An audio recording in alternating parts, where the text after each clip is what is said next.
Hello, my loves.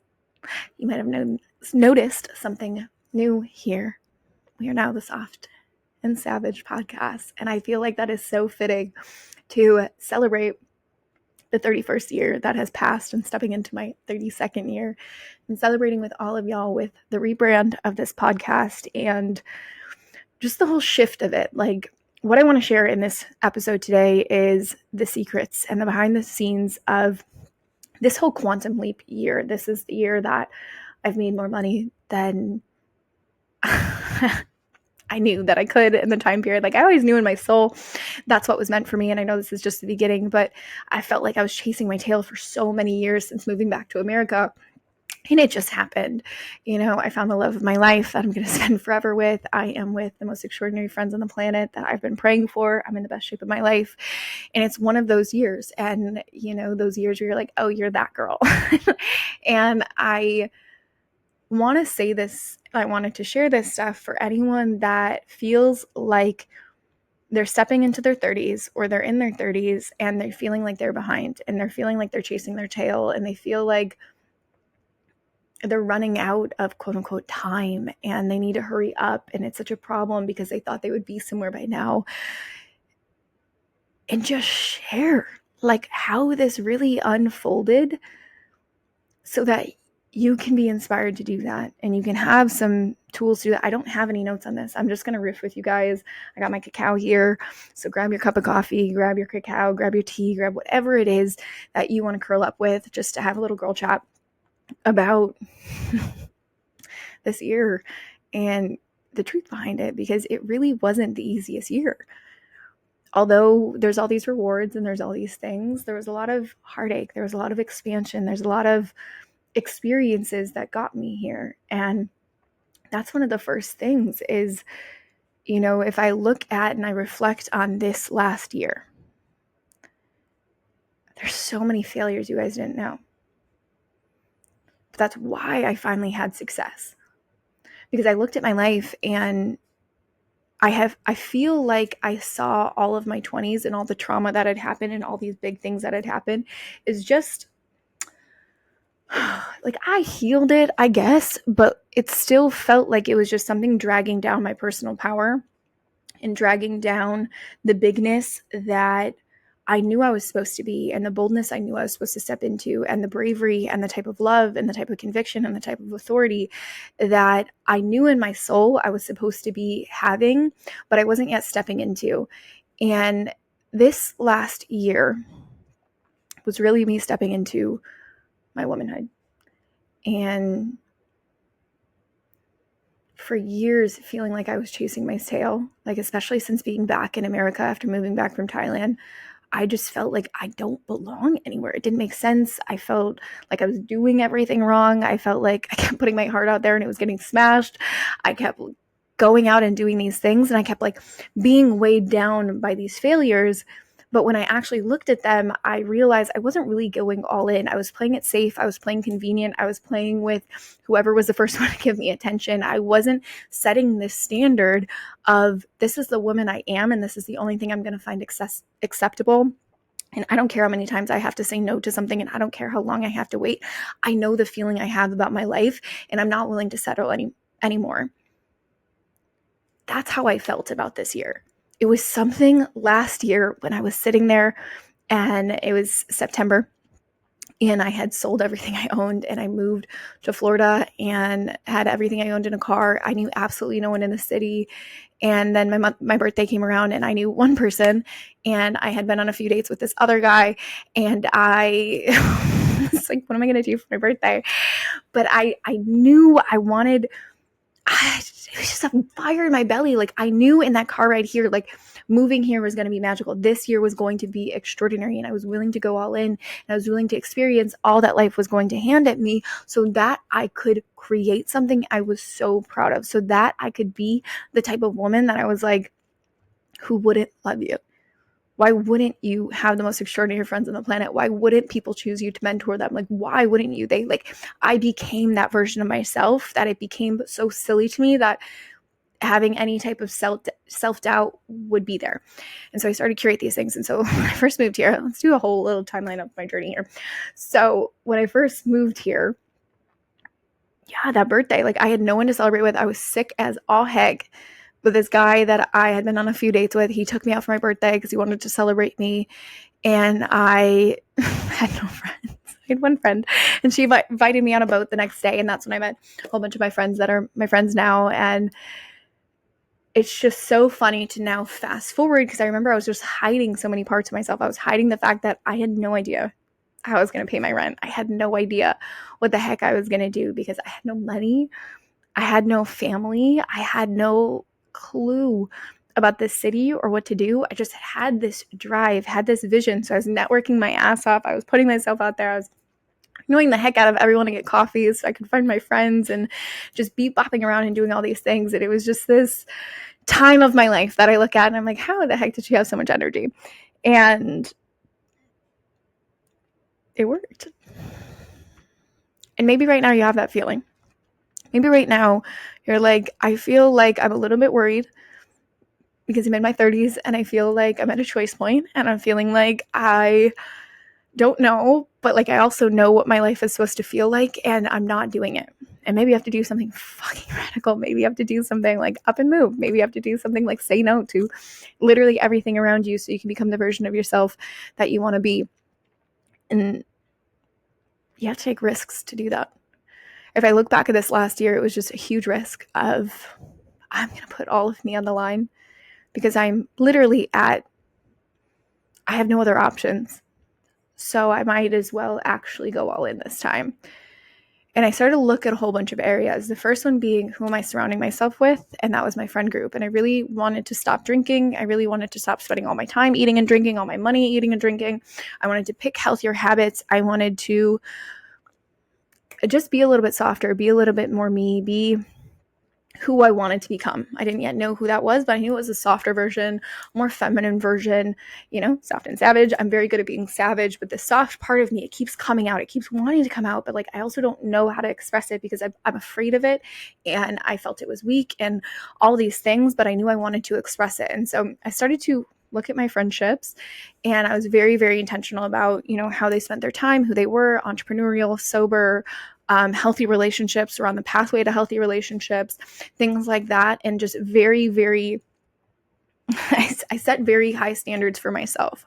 I didn't, usually for me, especially moving to a new city, I would say yes to literally anything and everything because I wanted just to make friends and I didn't want to be alone essentially, but I had come to really love my own company. So I wasn't pressed to make or compromise on friendships. I was really, really adamant about the types of friendships I wanted to be around and to spend my time with, because we are the 5 people that were around. And I also knew this is where I wanted my forever home to be. So I needed to make sure it was people that I want to raise kids with. I want to spend lots of time with. I want to have big celebrations with, because these are going to be my people. And so I was very intentional about that. And lo and behold, that worked. My health, like that was a big thing. I really wanted to spend time doing other things, explore different hobbies, explore, just who am I outside of eating and drinking and business? Like that's all I knew when I grew up in the Midwest. Like that's all we did. That's all I saw growing up. That's all the things, like you just eat and drink and work and play sports. Like there wasn't much of like other activities. And a whole reason I wanted to move to Florida is it seems like there's so much to do. You can be out on the water, you go for walks, there's, paths, there's just lagoons and what are they called? Rivers? Not rivers. What are they called? Blue lagoons. I can't think of them. Whatever. I want to say cenotes, but that's in Mexico. You guys know what I'm talking about. Like they have all these things. They have all this stuff and wildlife to go explore. And I wanted to move here for my future kids. And so I started to just think of these things of like, how do I really want to spend my time? And ultimately the underlying goal of all of this is I was dating this guy, and he, one day when we were figuring out, like we hit that choice point in like the dating sphere of like, is this actually someone I want to continue dating or not? Because we're both old and we're not going to waste our time. Or older. We're not old, but older. And he had reflected to me on, I actually don't know if I want my future daughter to live the life that you lived. And that felt like a stab in my heart, because me neither. That's the whole reason I went on this whole journey. That's the whole reason I've healed so much of my life and done and built so much of my life, is I want to do something that my future daughter is like, breaking the generational patterns. And she's so proud and she's so whole and she's like feels worthy and she gets it. And I don't project my trauma and insecurities onto her, and she feels just safe as this cute little being that popped out of me. So when he reflected that back to me, I was like, you're not wrong. And for the first time in my life, I had a man that was sitting there saying like how much he wants to protect his future daughter and these types of things, which is not something I got in my household. It was just this fun for yourself kind of situation since I've been 16. And it opened my heart to this new lens, but it also cracked open my lens to what type of mother do I want to be to my future son, because I am modeling who he is going to be marrying. And that's so important to me. And then also, who am I picking as my future husband, because he's going to be demonstrating who she marries. And I knew this conceptually, like these are things people talk about all the time, but it clicked different. You know, when you hear something a million times, but someone says something and it just clicks completely different. That's what happened with this conversation with this guy. And unfortunately, and also fortunately, because then I ended up meeting Eddie, we didn't work out. And it just kind of went this whole route. But I was changed. I was looking at things and going, okay, I'm really good at the savage. I'm really good at this intentional thing of curating my life exactly how I want it and putting these pieces together. But what about my softness? What about this side of myself that I really want my future son to have? I don't want my kids to celebrate me. I do for how much I achieved. Like, that is great. But really, really, really, I want them to have what I didn't have, which is my house is their home, and they're so excited about, my lasagna, and they're so excited. Like, I'm that mom that like people can't wait to come over and like eat my cookies at my house, and our house is that house, and we have Sunday family dinners, and it's just that type of place. And like, my husband can't wait to come home because it's his home and I'm his wife, and he's just excited, and it's peaceful and it's fun and it's expansive, and we grow things together. But the biggest pride of our life is that we grow this home. And I wasn't a match for that yet. If I had to sit down and be completely honest with myself, I was not. I was very good at hustling. I was very good at creating and networking and getting my ass out there and building and being seen and being heard. But the softness, I was not. And so this one day I was at a mastermind of mine, and this woman came to visit, and she sat down and she just had this very feminine, soft presence. And I was like, I'm going to hire you. I don't know why, but I am drawn to you, and that's what I want to do to people. I want to create this magnetism to invite people in, and most importantly, just like soften, like figure out what this is. And she was a very soft presence, which usually pisses me off. And she was already irritating me, which is why I was like, you irritate me, which means I need to hire you, because there's something about you that triggers me, which means there's something within me that that you have that I want to awaken. So I gave her money. And I worked with her for a while. And something she helped me uncover is my inside is actually very soft. Very, very soft, very sensitive, very tender. But because of my life circumstances, there is a shell around me. And that's just the identity and the persona that I've picked up. But the most sacred and intimate side of me is my soft. And so over the course of this year, although we've seen my successes and my savage and my programs like Bold and Audacity and these types of things, which is very much my brand, right? Like, this is very much a side of me. What I truly know has accelerated my love life and my business is I've uncovered this side of myself, my soft side. I knew she was there all along. I've always been curious about feminine energy. I've always been intrigued by these soft humans. I've always been intrigued by these things. And I can see that because my soft side there wasn't a safe place for it to land in my life and to be understood, I came at it with anger. I came at it with loudness and aggression. But the core of me is very soft. The core of me is very just, I'm a Libra. I don't like conflict. I don't like these things, but it was just like pulling towards me. And so over the last year, I've just explored these parts of me. And to be completely honest with you, I'm having an identity crisis. As I sip my cacao, I love it. I love it so much, but at the same time, when all you've ever known about yourself is your achievements and how strong you are and how competitive you are and how intimidating you are and all of these things of yourself, when that is all you've known about yourself, and you start to awaken this like tender chicken nugget side of you, it can feel scary. Like, am I going to lose my authority? Am I going to lose my leadership? Am I going to lose this personality that I have truly built an entire brand on? Am I going to lose that? But I had to sit with the fact of, I'm okay losing that so I can be authentic to me. And I found that both of these exist. My brand is savage, but if you're in any of my containers, it's soft.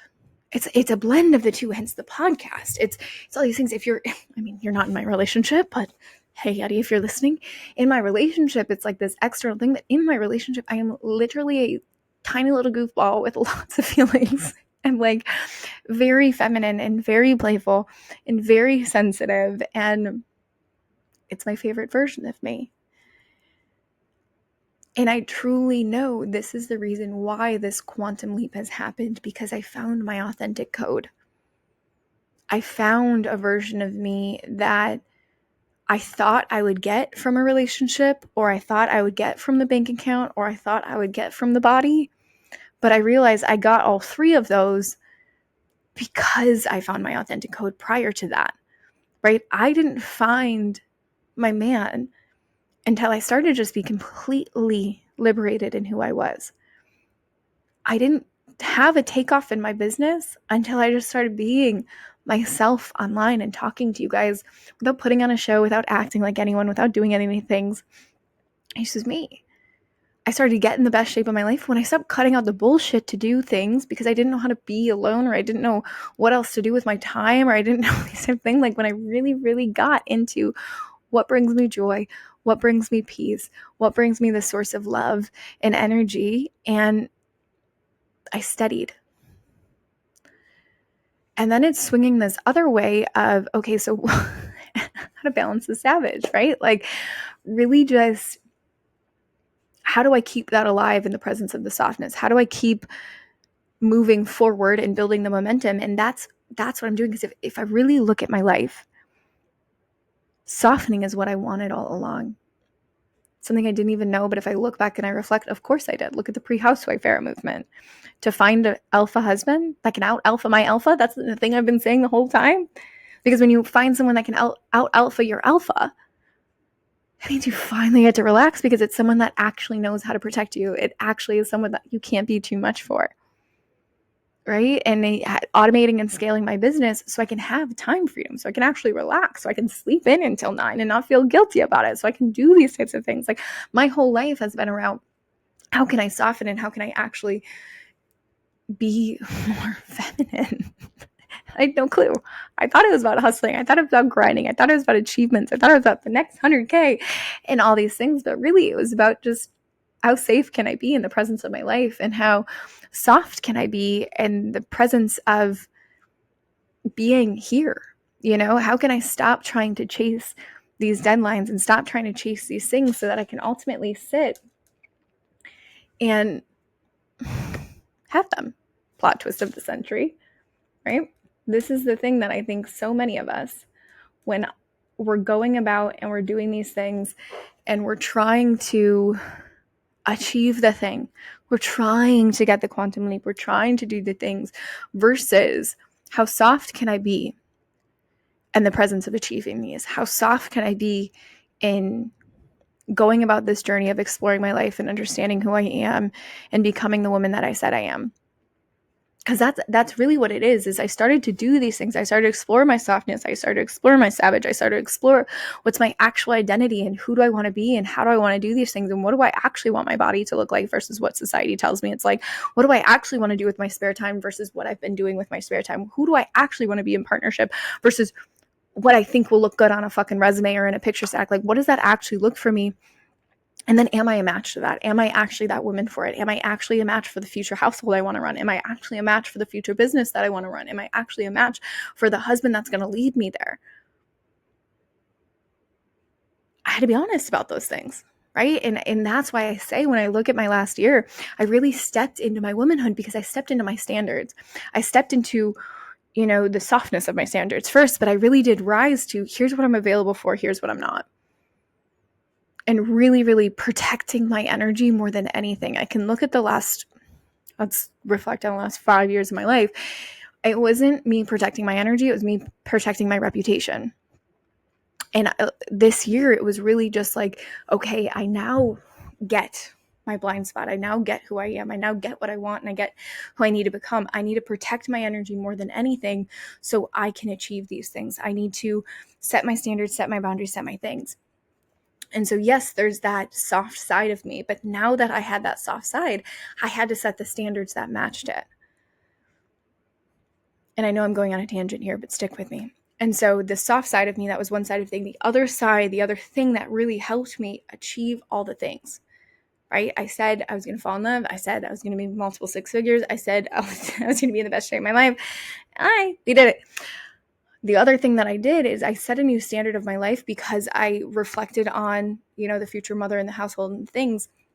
I set a new standard of my life of what I was available for. So I went about dating and I was intentional about who I wanted to date. And I said no to pretty much everyone that I was dating, except that one guy said no to me based on my past. Whatever, your loss. But I dated really, really good men, but there were like parts, right? And this is the part that I also want to touch on, and this is the direction, thankfully, my brain's going there. I wanted to, I so badly, because I told you guys, this year I'm going to fall in love, I'm going to do these things, like, this is the thing I'm pushing towards. It was so hard for me to say no to people because I just wanted to get to that relationship, and I just wanted to start my life in that season, and I just wanted to do these things. But I also knew the feeling of the person. I knew the feeling I would have, even if there was this list I had and all these things and people were checking my boxes and doing the things. There was a feeling in the presence. Is when I met Eddie, that feeling, I was just like, oh, you. And I've been attached to his hip since our second date. Like, I'm just like, I am obsessed with you. It was that feeling. But I see this thing happen, especially in our 30s, where we wobble on our standards because we think we're running out of time. We start to rush projects. We start to rush dating. We start to rush certain things because we're like, I have to get this done. So I'm going to compromise my standards versus I'm going to hold my standard. I know the feeling of the life that I want. I knew this whole time.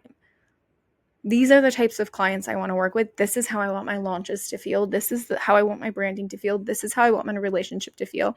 This is how I want me going to the gym to feel. This is how I want my home to feel. This is how I want my friendships to feel. I'm not going to settle for anything less. Instead of focusing on, I need to be liked, and I need to rush, and I need to be the good girl, and I need to do these things. It wasn't that. It was me sitting here going, I know the feeling. And I had to finally get to a point in my life because I so badly wanted to be loved and to give love and just be a mother and to step into this chapter. I remember I did a psychic reading and she told me that I wasn't going to have kids until 33, and I started crying on the call because I was so desperate. I was like, no. I was like, I really had to detach from the outcome and get in love with my life and be in love with my life and just focusing on the feeling of that. And knowing, like, I know the feeling. So no matter what, I am not going to settle. This is the type of love, and this is the type of life, and this is the type of leadership, and this is the type of empire that God put on my soul. And you can feel the misalignment. I look back at my past relationships, and the reason they didn't work is I knew they weren't going to work. But because I was so desperate to just be loved and be in that relationship and be chosen, I was willing to compromise. Same thing with launches. I was just launching them and rushing them simply because I was like, maybe this is the thing, versus like the slow burn, trusting this is going to be the thing. I don't have to rush it. I'm just going to be the woman that makes this happen. And so I'm going to curate the energy behind it. I'm going to feel it. I'm going to hold my standard and my conviction because this is mine. This is my art. And there's a feeling in me that just clicks. And I truly believe that has to come from the softness. Because if I'm only in my savage, I'm only in my leadership, I'm only thinking in my logic, I kept just pushing things out. I kept just looking at my checklist, being like, oh, like this person, sure, they do this. They like me back. They have all these things like happy families and businesses and entrepreneurs and blah, blah, blah, blah. There we go. Let's do it. But once I started to wake up this soft part of me, my intuition just went on where it was just like, no, I know the feeling.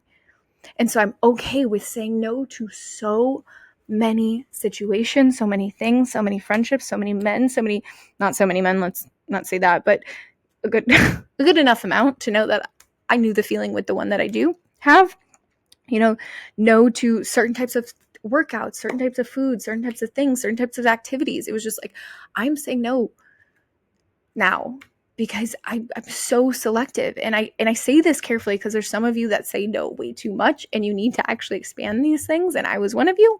And then I went the other route saying yes too much. And then you swing back to this moment of like, okay, now I'm playing with my intuition and I'm going to find the flow of my life and figure this out so that I can actually be really happy with my life and be really happy with the woman that I am. And I feel like for so many years, I was looking for how to become confident. And I thought it would come from how much money I had in my bank account or the type of man that I was with or how my body looked. And I realize now the reason I have confidence and conviction and authority is because I am who I say I am.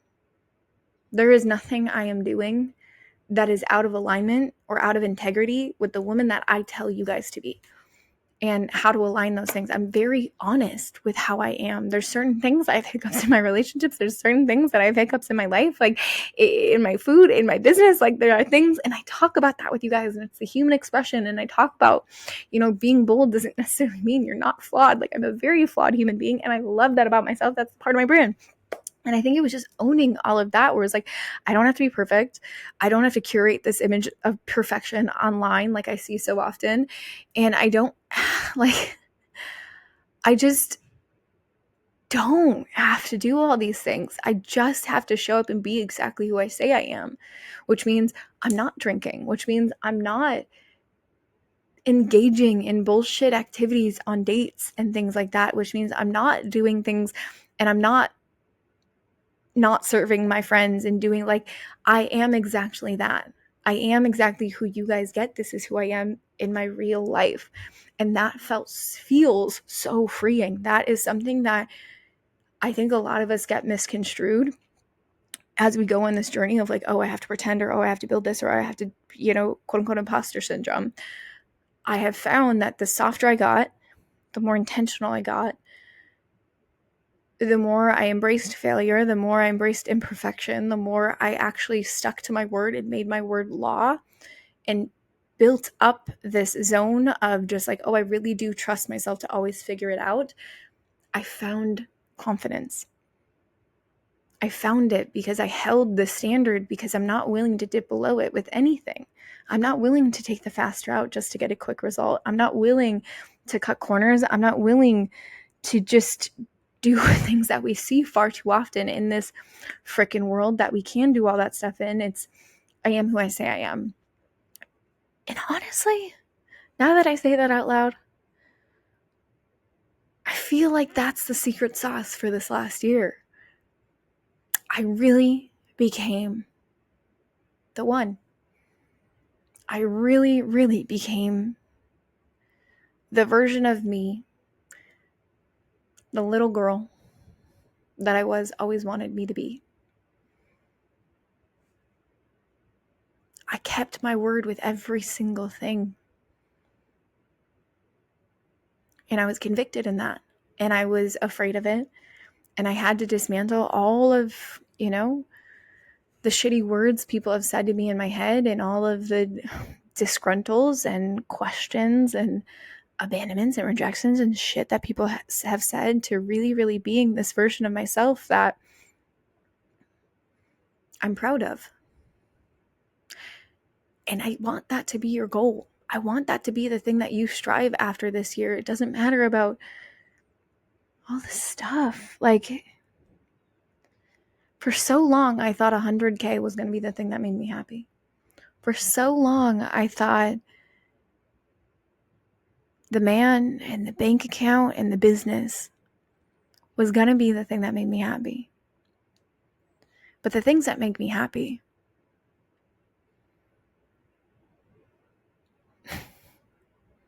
it's who I am. It's the love I feel. It's the simplest forms of expression that don't have to do with money. Sometimes have to do with other people, but knowing that that's just a reflection of you. Like, I love my love so much because we built it, because of who we are and who we've become in the process of building it. I love my friendship so much because of who we're all growing to be, not because of what we have, but who we are in the process of learning to love each other. I love my body so much for the first time in so long, because there is no restrictions or shoving it or making myself having to do all this stuff in order to have it be a certain size. It's really the simplest thing in the world. Thanks to Live Relentless. And it's those things. It's slow Sundays, going to Costco. It's, the giggles in bed. It's the heartfelt conversations on my friend's couch. It's this. It's where I can feel my heart. And that has nothing to do with my bank account. That has nothing to do with Eddie. But the reason I have those things is because I finally became the safe place for myself to land. I finally became the leader that I'd been praying for. I finally became the lover that I'd been praying for. And we say these things in such an egotistical way. Like, would you date you? Would you pay for a leader like you? Like, we say these things. And I think we answer them in like our highest like ego self, honestly, because I can think of how I've done that. But to get to a place and be like, I really would. And not because of quote unquote how perfect I am, but actually for how too much I am, for how flawed I am, for how much I don't get it right. Because I don't. Ask my boyfriend. I do not get it right. But I try every day to be a little bit better. I try every day to be the woman that I say I am. And that's the thing that helps me go to bed at night very happy. That's the person that can lead the movements that I'm leading and feel the most relaxed I've ever felt. That's the person that can push without feeling like it's a hustle or she's on the brink of burnout. Like, I get asked this all the time. Like, how do you hold so much? Like, you have all these legs of businesses, you have all these things going on and blah, blah, blah, blah, blah. And it's like, none of it feels like anything because it's all an extension of my heart. It's all part of my life. And I don't know. It's just, it's me, I guess. And so I know I've spoken in circles. I was really hoping to end this at 32 minutes, but here we are. Yeah, the secrets behind the quantum mirror. I hope to look back at this next year and be like, holy pickles, that was so cute. That was only in the beginning. But at the same time, if you're in that journey of trying to figure it out, there is strategies, there is systems, there is things. I talk about that all the time with y'all. But those only work when you become the person that's a match for the level of leadership and the level of love that you want in your life. And it doesn't matter how old you are. It doesn't matter what time it is. The more you put a time crunch on it, the more you're repelling it. The more there's fear that is perpetually blocking the thing that you actually want.